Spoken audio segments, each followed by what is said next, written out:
What is going on, my Super Sandwiches? Ramsa here. Today we're discussing Chapter 19 of the Dragon Ball Super manga because it is vastly different from what just happened in an anime. Now, as far as what I'm talking about, I'm referring to the end to the Trunks arc. Toyotaro, who is basically in charge of doing the manga, is doing something completely different. Now, this is not the first time he did this. And to kind of break down the whole, well, what's canon question, which is probably going to flood this video, first and foremost, let's end the whole canon talk. It doesn't matter what's canon. Either you read the manga and that's canon to you, or you watch the anime and that's canon to you. It's kind of pointless to argue on what's canon at this point because there's so many different sources going on, especially with Dragon Ball Super. But to kind of break down the way it works is you have Toriyama, who's basically creating like these basic bullet points, kind of creating a story as to what's happening, and then he hands it off to Toyotaro and Toei. Toei, of course, creates the anime that we watch on a weekly basis, and then Toyotaro creates his manga chapters that he releases once a month. Now, this is not the first time that Toyotaro did this. Originally, the first time it happened in the Dragon Ball Super manga was actually in the last arc in the Hit vs. Goku fight. Now, to those who didn't read, I'll just do a quick recap. Basically, instead of seeing Kaioken Blue, which by the way was really epic, and I was a huge fan of that, instead of doing Kaioken Blue, Goku cycled through all his transformations all the way up to Super Saiyan Red. While it was cool to see Super Saiyan Red come back, he vastly underpowered Hit's abilities. Now, to be fair, Hit is kind of a broken character in Dragon Ball Super, especially after watching episode 71. Like, this man is OP, ridiculously OP. And what ended up happening is basically Toyotaro capped Hit's ability where he can only time skip someone as long as they're not that much stronger than him. And because Goku was so powerful, time skip didn't necessarily work on Goku, and the match didn't basically end the way it did in the anime. Now, while some people prefer that, I was a bigger fan of the anime, but the whole point is that was the first time that Toyotaro changed the story up massively or majorly as opposed to what we saw in the anime. I mean, from what we were reading in the last couple of months, the manga has always kind of had a couple things here and there that was different from the anime and vice versa. I think the manga was the first to actually reveal that Kibito Kai split into Supreme Kai and Kibito once again before we saw it in the anime. And of course, later in the anime, we saw the two split as well. So it kind of connected that way. But for the most part, the anime and the manga kind of have been doing their own thing, not changing anything majorly, but they had a couple of key differences here and there that didn't make a big deal. But now we're actually changing the story completely, and that's what we're going to discuss in today's video. Now, to kind of break it down, so this is actually their first time going into the future to fight Goku Black. As you guys remember, the way it worked was, originally what happened was Goku popped back in the past, he fought them, got sent back to the future, and then, it turned into one of those situations where Goku and the crew kept going back and forth between the future and the present, and every time they went to the future, they kept getting an ass beat, and then they came back to the past to, recuperate, figure out other strategies. But that doesn't seem to be happening here, at least not yet. This is their first time back into the future, and if you guys remember, what did Black do? He went Rose, and it was like, oh snap, this is basically like Super Saiyan Blue, but with a Rose aura. Like, this is his version of God Ki. But instead of doing that, Black busted out the Super Saiyan transformation, which we all wonder if he could do it. And yes, he can actually do it, apparently. Now, the problem with that is, Super Saiyan Blue Vegeta and Super Saiyan Blue Goku is vastly more powerful than a Super Saiyan Goku Black. So, because remember, he's not Rose yet, he's just regular Super Saiyan, and here's also the kicker. When Vegeta was fighting him, he was all like, you know what, just fight me right now, go all out, and what does Goku Black do? He says, I can't yet. I can't transform into Rose, I can only do Super Saiyan. And then Vegeta proceeds to get his badass moment, which we saw in the anime, where he just started beating Black down. Now, it was pretty cool again, and he was, doing the same speech where it was like, the reason why he can't do this is because that doofus over there, Goku, spent, his entire life dedicated to that body and, kind of mastering and becoming stronger, and you can't just, steal that power away by just making a wish and taking his body. You have to earn it. Basically doing a similar speech that we saw in the anime, but of course, I'm a bigger fan of how he did in the anime for several reasons. Number one, it was badass watching Vegeta have that moment, and two, it just felt so epic. And on top of that, I'm more a visual person where I like seeing the anime in motion as opposed to reading a manga. Although manga is still pretty cool because it gives you a different perspective. But for the most part, I'm a bigger fan than anime. In which case, I want to ask you the question: what do you guys like better, the Dragon Ball Super manga or the anime? Let me know your thoughts on that in the comment section below. Now, here's my first problem with the manga right now. Or I guess my critique of it is the fact that they turned Goku Black into pretty much. Excuse my language, but he's a bitch. Goku Black was so badass in the anime. You guys remember the first time that Goku and Vegeta went to the future? What happened? Vegeta got stabbed. Like, he just beat them down like it was nothing, and they had to go back in the past and figure out, how to beat this crazy enemy. And the fact that they just step into the future and start beating them down like it was nothing, it was like, oh, well, this doesn't feel like a threat at all. Now, I will say this. The thing that makes the manga a little bit more harder to do than the anime is the fact that Toyotaro only gets to do this once a month in like a 20-page spread. And if the manga was like a weekly basis, like how Dragon Ball used to be back in the day, he would have a lot more time to actually focus on like the nitty-gritty details that made Dragon Ball what Dragon Ball was. But because he has such a limited amount of time and space, to basically tell the story that, first of all, he doesn't really get that much details for, it's a lot tougher to make it, you know, make sense in a non-rushed way. And what I feel like the manga is going to fall into right now as far as problems is the fact that it's getting rushed itself, just like the anime did towards the end. So basically all you get for the first half of the manga is just Vegeta beat him down, which again is pretty badass, but again, I'm a bigger fan from watching the anime, and I like seeing it in anime as opposed to just reading a manga. It just doesn't feel as effective. Now, here is the one thing that I like that the manga did a lot better than the anime, and that was basically tracking down Zamasu and understanding what kind of person he was. As you guys remember, you know, Zamasu was just, he was on something in the anime. Like, the entire time as you watch it, you're just thinking, man, this guy's a psychopath. How does Gowasu not see this? How does nobody realize that Zamasu's an asshole? And what they end up doing in the manga is Supreme Kai actually borrows a time ring, goes into the future, and sees all the evil crimes that Zamasu commits. Comes back, and just as he comes back, you know, you got Beerus and Waste at Gowasu's planet, and Zamasu shows up, and it's like, oh, why is everybody here? Well, I just went to the future and I saw that you did quite a bit of, you know, crazy crimes. You gotta go.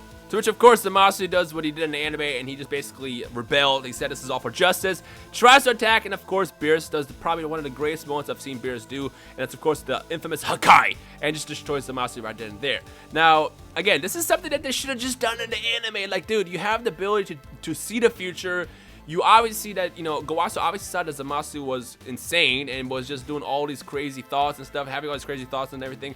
Like, if I was Gowasu, I would just checked it out just to make sure and realize, oh, okay, Zamasu, he's got to go. And then in which case, oh, I dealt with him. But instead, for some reason, he kept trusting him. And again, I'm not going to judge Gowasu completely because he just wanted to teach, I guess. He wanted Zamasu to see the light and then become the next Kaioshin. Whereas, obviously, Supreme Kai and Beerus were able to immediately see that he was kind of a dick, in which case he ended up getting destroyed. But ultimately, I kind of like how they, you know, track down the fact that Zamasu was evil in the manga as opposed to the anime. If you guys remember in the anime, what they did is they just kind of watched and waited for Zamasu to do something evil, and the second they saw him kill Gowasu, we did the time rewind thing, and then they stopped him, and then that's how he got destroyed. I love the part right after that when they kill Zamasu, where Beerus is like, hey, Gowasu, next time you choose the wrong disciple, I'm going to destroy you. Well, I guess that would be kind of productive. I can't do that because, you know, whole if you kill Supreme Kai, the God's Destruction dies too thing. But I will scold you. I like the little humor that they added in there. It fit really, really well. Well, anyways, after Zamasu got destroyed, we get into the part where Supreme Kai's all like, we have to go find Goku and Vegeta. I got something important to tell them. This is an emergency. And of course, what he's trying to tell them is the fact that Black is not acting on his own. He has a partner.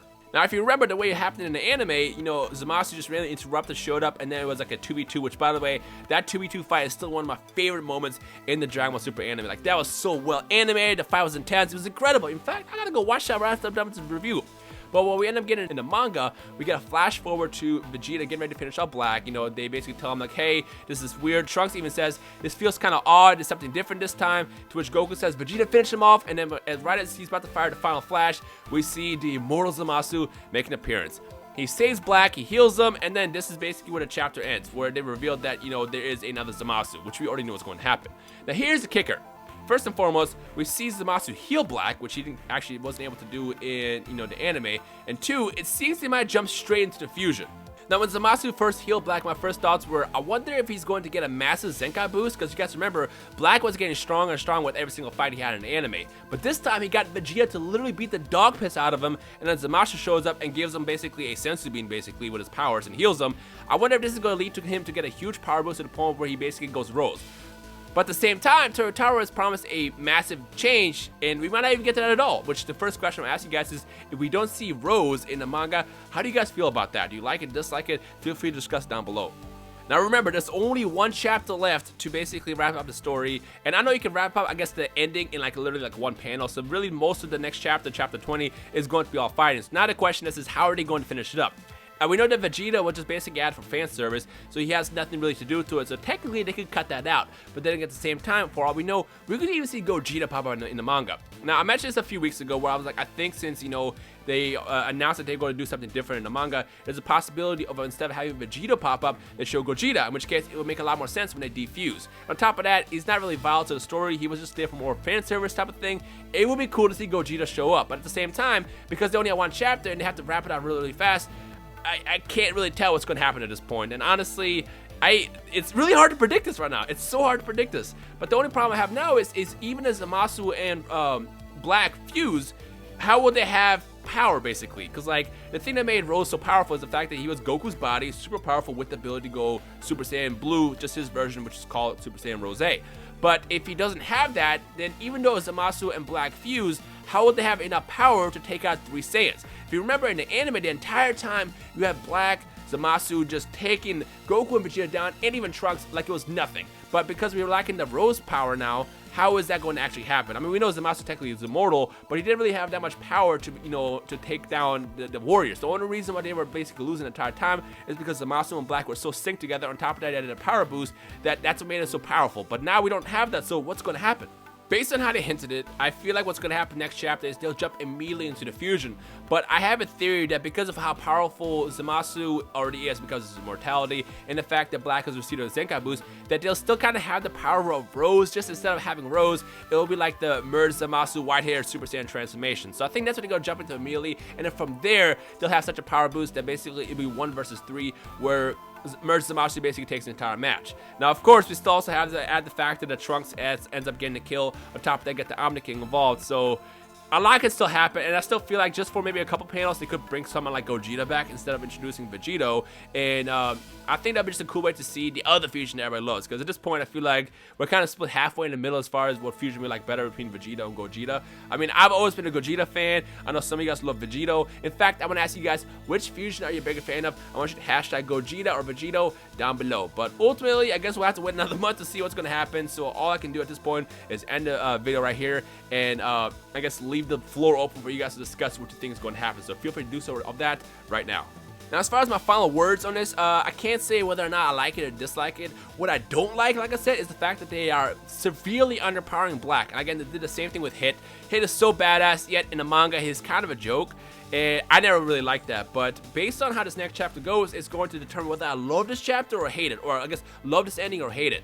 But for all we know, though, it might be a much better ending than the anime was, in which case, even though Black is severely underpowered right now, the ending could be so much better when it's revealed in a month. So all we can do at this point is just wait. But like I said, one thing I don't like right now is the fact that Super Saiyan Rose isn't a thing yet. On top of that, Black is basically still just so weak that he can't really do anything. So it's kind of helpless. But yeah. So let me know your thoughts in the comment section below, what you guys think about Chapter 19. Again, I cannot link this because it's illegal, but if you were to look up on Google, you'll find Chapter 19 easily. So that's all I can say. I apologize. This is just how this works. So just look it up on Google, and you'll be able to read it yourself. It's already translated and everything. But for now, all we can do is wait. So anyways, let me know your thoughts on Chapter 19 down below. If you enjoyed today's video, feel free to leave a like as well. But other than that, I hope you guys enjoy the rest of your day. My name is Ramstyle, and I will see all you awesome Super Sandwiches in the comment section below. Peace.